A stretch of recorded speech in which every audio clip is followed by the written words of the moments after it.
꼭 알아야 할 경제 이슈를 쉽게 풀어서 배달해드립니다. 구독 경제 최입의 전 의원 김윤경 기자 두 분 나오셨습니다. 어서 오세요. 안녕하세요. 김윤경 기자님 지난주에 안 오셔서 네. 2주 만에 뵀네요. 저 한 달도 있는 줄 알았어요. 정말 오고 반갑습니다. 싶었어요. 예. 네. 계절이 바뀌었어요 그 사이에. 그 사이에. 예, 그러게 한여름이 기온이 많이 돼버렸어요. 올라갔죠. 그렇네요. 예. 아, 이 어려운 시기 더워지는데 부동산 때문에 또 화나시는 분들 많으실 것 같고요. 그런데 사실 정부가 주택 공급을 통해서 안정을 시키겠다 뭐 이렇게 노력을 해왔잖아요. 네.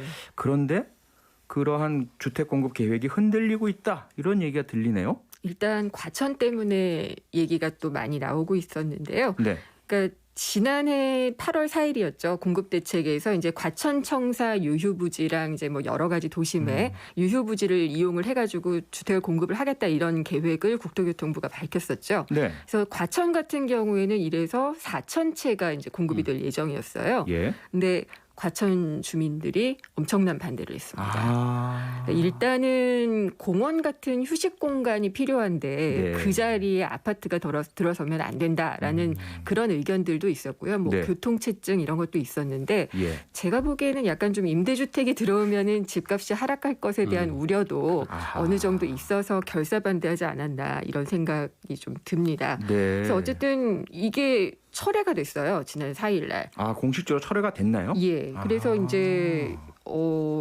주민들의 뜻대로 가는 건지 모르겠는데 어쨌든 그래서 국토교통부가 요거를 이제 4천 채를 공급하지 못하게 되니까 네. 인근의 대체 부지를 찾아가지고 거기서 이제 4만 3천 채를 공급을 하겠다. 그래서 공급량은 더 늘었는데 네. 어쨌든 주민들의 반대 때문에 아하. 원래 계획했던 데서 하지 못하는 그 공급 계획이 약간 네. 좀 차질을 빚어서 수정되는 그런 모습을 보였죠. 네. 이런 것들이 좀 우려를 다른 부지들도 그럴까봐 좀 우려를 하고 있는 것 그게 같습니다. 문제 아니겠어요? 그러니까 인근 대체 부지 찾아서 공급량 자체에 문제가 없다라고 하면 괜찮지만 네.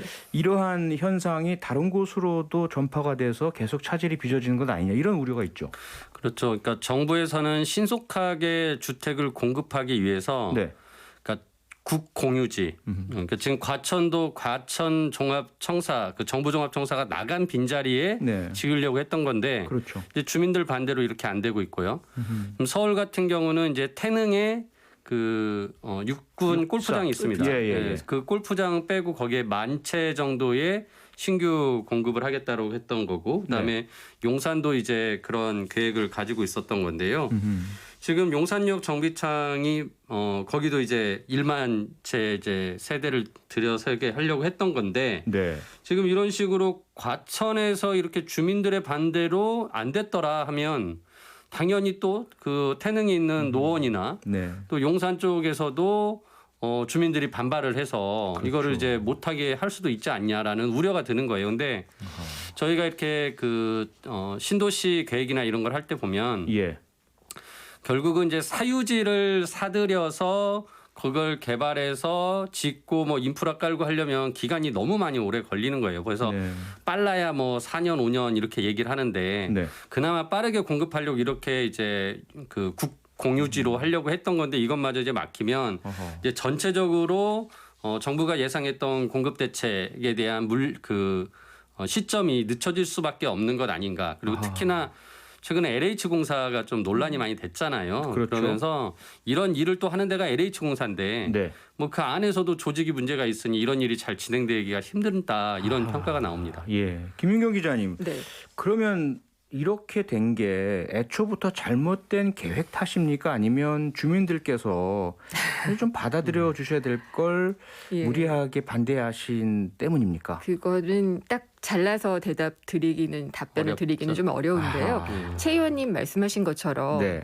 빨리 하려다 보니까 국공유지에 국공유지는 사실은 다른 어떤 협의나 이런 게 필요하진 필요 않잖아요. 네. 바로 추진을 해도 되니까. 네. 그래서 했던 건데 주민 입장에서는 국공유지라고 할지라도 우리 삶과 연계가 되어 있는데 영향을 미치니까. 어떻게 사전 협의도 없이 이렇게 하느냐. 아하. 이런 것에 대한 좀 반발이 상당히 컸던 것 같아요. 네. 그래서 좀 사전에 협의가 있었으면 하는 바람도 있지만 예. 사전에 협의를 했으면 또 과연 빨리 동의를 했을까. 동의 안 하는 하시죠? 사전에 예. 얘기하면 또 반대하시죠. 그런 예. 우려도 좀 남기 때문에 어허. 근데 임대주택이 들어오면 자꾸 집값이 떨어진다는 인식을 가지시는 것 같은데 그렇죠. 예, 네. 그거는 좀 문제라고 지적을 하고 싶어요. 그걸 어떻게 해결할 수 있을까요? 그러니까 결국은 뭐 100% 임대주택이 들어오는 것이 아니고 예. 일정 정도 이제 섞여서 들어오는 거죠. 분양도 들어오고 임대주택도 들어오고. 그런데 네. 신규 분양 물량이 들어오면 이게 신규 주택 가격은 아무래도 기존 주택보다 이제 건설 원가 등이 올라갔기 때문에 가격이 올라간다는 말이죠. 네. 그러면은 이게 집을 가지고 있는 계신 분들 입장에서는 이게 또 그 시세를 올리는 효과가 있어요. 그래서 반드시 거기에 물량이 많아진다고 무슨 집값이 꼭 떨어지는 건 아닙니다. 네. 그래서 그런 좀 우려를 좀 불식시키는 노력이 필요할 것 같고요. 아하. 그 정부 입장에서 저는 솔직히 좀 그래요. 이게 결국은 공급량을 늘려가지고 집값을 떨어뜨리겠다라는 목표를 가지고 추진했는데 네. 집값 떨어진다고 반대하니까 이거를 이제 네. 결국 못하게 된다라면 집값 안 떨어집니다라고 얘기 못 하잖아요. 네. 오릅니다라고 얘기하면 안 되잖아요. 그러니까 그러니까 과천 이게 같은 경우에는 또 그렇더라고요. 그러니까 네. 서울 집값 내리려고 네. 우리를 희생양 삼느냐. 아하. 근데 약간 좀 이거는 좀 지나친 해석이 아닌가 이런 생각도 좀 들었습니다. 그래서 어떻게 어렵네요. 보면 이제 좀 정치적인 결단이 필요한 부분 아닌가 싶습니다. 근데 지금 그 주민들 반발뿐만 아니라 지자체장과 지역구 의원들까지 나서가지고 이 정부 정책에 반대를 하고 있는데 네. 좀 이 부분은 정치적인 결단이다라고 생각하고 좀 큰 틀에서 우리 공급 대책이 잘 추진되게끔 하는 그런 판단을 해야 되지 않을까 싶습니다. 네. 지역구 의원이나 지자체장은 여당 소속이라서 정부와 함께 해야 되겠지만 본인의 다음 선거에 불리한 영향을 그렇죠. 끼칠 테니 지역구 관리가 필요한. 주민들, 지역구민들 뜻을 따를 수밖에 없는 이런 네 어려운 상황이죠. 어려운 상황이네요. 공급 대책의 또 다른 부분이 누구나 집이잖아요. 새롭게 나온. 예. 뭐 상당히 혁신적 아이디어라는 말도 있고 이거 금리 올라가면 큰일 난다는 또 우려도 있고 어떻게 봐야 됩니까? 일단은 이게 취지는 좋아요. 네. 안정적인 소득은 있지만 이제 목돈이 없는 무주택자들한테 집을 쉽게 거주할 수 있도록 해주는 건데 예. 집값의 최소 6%, 최대 16%까지만 내면은 10년까지 살 수 있고요. 아하. 10년 전에 그러니까 들어갈 때의 분양가로 분양을 받을 수가 있어요. 네. 아니 집값은 거의 내린 적이 없잖아요. 이제까지 그랬죠. 예, 그렇기 때문에 획기적이다. 이 그 분양가로 받을 수 있다면은 정말 임차인들을 위한 집이다. 이런 생각은 좀 들기는 하는데 네. 이제 이게 너무 임차인만 우대를 하다 보니까 시세 차익에 대해서는 사업자가 쉐어를 해야 돼요. 아하. 그 임차인하고. 네. 그렇기 때문에 이렇게 되면은 시세 차익을 노렸던 민간 사업자들이 굳이 들어갈 요인이 없지 않느냐. 아하. 이런 좀 지적도 나오고는 있습니다. 네. 자, 어쨌든 지금 정부 그리고 여당에서 공급 대책 마련을 위해서 무척 노력을 많이 합니다. 이건 결국은 부동산 시장의 안정화 해결책은 공급이다라는 걸 인정했다라고 볼 수밖에 그렇죠. 없는 것 같은데 네. 뭐 세제 방책도 써봤죠. 이런저런 규제책은 다 써봤지 않습니까? 예. 근데 이번에 만약에 공급 대책까지 흔들린다면 이거 어떻게 할 것이냐라는 우려도 나오는데 어떻게 보세요? 그러니까 저는 좀 정부가 이거는 밀고 갔어야 되지 않냐라는 생각을 해요. 아하. 예, 그리고 이제 아까 전에 말씀대로 주민들과의 좀 협의를 네. 최대한 하려고 노력하고 거기 주민들의 반대하시는 분들을 위해서 뭔가 좀 또 혜택을 줄 수 있다면, 그러니까 다른 아까 뭐 인센티브를 공원을 드리고. 뭐 원한다거나 또 거기서 나오는 개발 이익을 가지고 네. 뭔가 이렇게 주민들을 위해서 쓸 수 있는 것을 한다고 하면 예. 저는 뭐 그렇게 좀 설득하는 과정이 있었으면 하는 바람입니다. 예. 아하, 설득을 통해서 좀 원래 계획을 성사시켰으면 좋았을 것 같다. 이런 그렇죠. 아쉬움이신데 7564님께서요. 들으시면서 싫다는 수도권에 그만 투자하고 지방에 투자해 주세요. 좀 이렇게 네. 아쉬움을 토로해 주셨어요. 정말 그렇지 않습니까? 수도권에만 쏟아붓는 이 물량. 예. 사람이 또 지방은 많기 어떡하라고. 때문이기도 해요. 예, 그렇죠. 도심에 몰려 있으니까. 지방 예. 균형 발전이라는 큰 틀을 좀 생각해야죠. 예. 그러니까요. 예. 네, 잠시 광고 듣고 구독경제 다시 이어가겠습니다. 네, 구독경제 오늘은 최이배 전 의원, 김윤경 기자와 함께하고 있습니다. 자, 이번에는 규모가 점점 커지고 있는 중금리 대출 시장 얘기를 좀 해보겠습니다. 김윤경 기자님, 네. 중금리 대출은 어느 정도 금리를 말하는 겁니까? 고신용자이신가요? 아직까지는 제가 그런 것 같은데요. 예, 그러니까 아마 이제 뭐 4%, 6% 정도의 대출을 받으실 수 있으면 신용이 굉장히 높으신 분이고요. 신용대출, 예, 담보대출 신용대출, 말고요. 예, 신용대출이요? 가는 경우에 예. 그렇고 이제 저신용자들 이게 네. 뭐 코리안 크레딧 뷰로에서 하는 신용 점수가 820점 이하인 경우 이제 중저신용자라고 얘기를 하는데 아하. 그 경우에는 금리가 많게는 두 자릿수에서 20%까지도 가요. 그러니까 그 갭이 굉장히 크잖아요. 그러네요. 그러니까 그 중간층에 가질 수 있는 네. 거기에 대출 수요는 많이 있는데 예. 아니 뭐 고신용자가 아니면은 바로 그러면은 저신용자들이 받는 그런 금리로 받아야 되느냐 불합리하다. 그래서 그 금리 단절을 좀 메우기 위해서 네. 중금리 대출이 좀 나오고 있는데 네. 이게 연 한 6%에서 18% 정도까지를 중금리 대출이라고 한다고 합니다. 6%에서 18%까지 정도요. 예, 그래서 아하. 이제 금융당국이 인터넷 전문은행들 생길 때 이 네.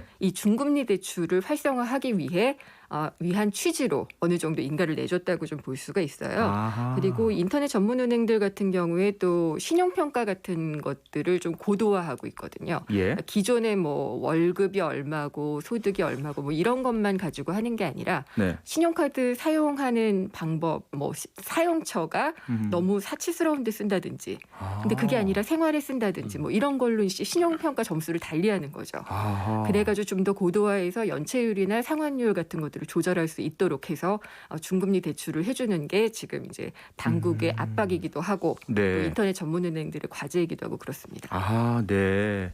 그렇다면 이게 뭐 저신용자, 고신용자 사이 갭이 너무 크니까 마련한 게 중금리 대출 시장이다라는 설명이신데 최 의원님, 그런데 이 틈새라고도 볼 수 있는 중금리 대출 시장이 점점 더 커지고 있다면서요? 왜 그런 건가요? 그러니까 지금 앞서 말씀하신 것처럼 인터넷 전문은행인 카카오뱅크하고 K뱅크 그다음에 올 9월달에 이제 토스뱅크라는 게 또 이제 영업을 시작하는데요. 예. 이 인터넷 전문은행들을 이제 특별하게 인터넷 전문은행법이란 걸 만들어서 이렇게 영업을 할 수 있게 좀 풀어준 거예요. 네. 그러니까 이제 은행이라는 게 이제 그 금융 당국의 이제 인허가를 받는 업종이다 보니까 네. 그 사업을 열어주면서 대신 사업 목적에 너희들은 이런 것을 반드시 달성해야 된다라는 것을 이제 금융 당국이 요구를 했고요. 아하. 그러면서 아까 말씀하신 대로 이제 카카오뱅크나 이런 그 K뱅크, 토스뱅크에게 2023년까지 최소 30% 이상의 그 중금리 대출 상품을 대출하라라고 한 거예요. 네. 그러다 보니까 이제 압박을 느껴지는 거죠. 아하. 그리고 이제 그래서 인터넷 전문은행들이 열심히 지금 중금리 대출 상품을 만들어 왔는데 아. 막상 이제 실적은 좀 거기에 못 미쳐가지고 예. 지금 굉장히 이제 그걸 확대해야 됩니다. 그래서 지금 가장 큰 카카오뱅크 같은 경우가 한 10% 정도 되는데 네. 올 말까지 20%로 늘려야 되고 23년까지 30%로 늘려야 됩니다. 전체 대출 비중을. 네. 그러다 보니까 굉장히 지금 적극적으로 이 중금리 대출 상품을 제시하고 고객들에게 심지어 첫 달의 이자는 은행이 내드린다라는 그런 이제 파격적이네요. 이벤트까지 하면서 지금 네. 굉장히 늘리고 있습니다. 그래서 시장이 계속 늘어날 것 같고요. 뭐 이 과정에서 이제 당연히 신용이 좀 나빴던 분들, 저신용자나 중신용자 분들은 아무튼 금리에 대한 그 혜택을 볼 수 있는 기회가 생겨서 소비자들도 좋은 방향이다라고 생각하고 정부가 네. 적극적으로 밀고 있는 거죠. 네, 소비자들에게도 좋은 방향이다. 어쩌면 공급이 수요를 추동한다 이렇게도 볼 수 있는데 김윤경 기자님도 소비자들께 특히 은행 문턱이 너무 높아서 네. 대출 못 받는 분들께 좋은 소식이다 이렇게 보시나요? 그렇기는 하죠. 예. 일단은 이제 대출 수요가 당장 뭐 있는 사람들한테 높은 금리로 뭐 대부업체나 제2금융권에 가게 하는 것보다는 아하. 은행권 안으로 들어오게 하는 게 가계부채를 관리하는 데도 훨씬 도움이 되잖아요. 네. 예, 그런 것도 있는데 한국은행에서 보고서를 낸 게 있는데 보니까 이렇게 중금리 대출을 받으면서 이게 금리를 갈아타는 대출을 원래 대출을 갈아타는 그런 경우가 있는데 이럴 경우에 다중채무자가 좀 많다 그래요. 그러니까 다중채무자들은 채무를 더 늘리는 경우가 좀 많이 있어요. 여러 은행에서 대출 받은 분. 여러 예. 은행에서 대출을 받고 채무 그다음에 돌려막기 하는 중금리 분들이 대출 있고. 받으면서 또 대출 규모를 늘리고 이런 경우가 있어서 가계부채가 총체적으로 더 늘어날 그럴 가능성은 좀 없지 않아 있다고는 하는데 네. 소비자들로서는 지금은 좀 반가운 얘기들이죠. 아하, 예. 일단은 반가운데 예. 결과적으로 좀 부담할 수 없을 정도로까지 채무가 늘어나는 건 아니냐 이런 네. 우려가 있는 거네요. 그렇죠. 이제 부실화 우려 때문에 지금 네. 아까 말씀하신 것처럼 이제 신용 평가 시스템을 지금 다양하게 인터넷 전문 은행들이 자체 개발을 해가지고 적용을 하고 있어요. 근데 네.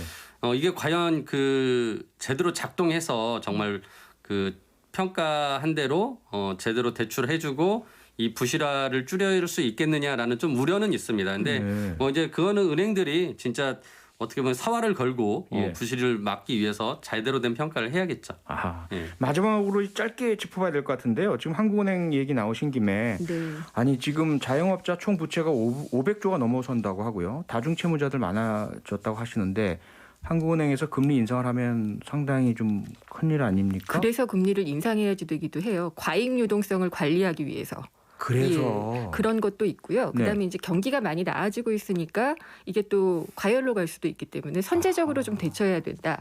그래서 한국은행이 한 10월쯤에 금리를 한 차례 올리고 네. 내년에 한 차례 올리는 점진적인 금리 정상화 과정을 밟지 않을까라고 좀 예상들을 하고 있죠. 그렇게 예상이 되고 있군요. 특히나 이제 미국에서 인플레이션이나 또는 이제 거기서도 똑같이 그 지금까지 풀었던 돈을 줄이면서 네. 이제 금리를 이제 올려갈 거라는 예상을 하기 때문에 아하. 우리 입장에서 선제적으로 또 해외의 그런 상황에 맞추어서 미리 좀 올려야 되는 필요성도 있습니다. 그래서 한국은행에선 선제적인 그런 대응을 하는 것이라고 생각하시면 될 것 같아요. 네. 구독경제 오늘은 여기까지 하겠습니다. 다음 주에 뵙겠습니다. 최이배 전 의원, 김윤경 기자였습니다. 두 분 고맙습니다. 감사합니다. 평일 저녁 6시 5분에 여러분을 찾아갑니다. MBC 라디오 표창원의 뉴스 하이킥.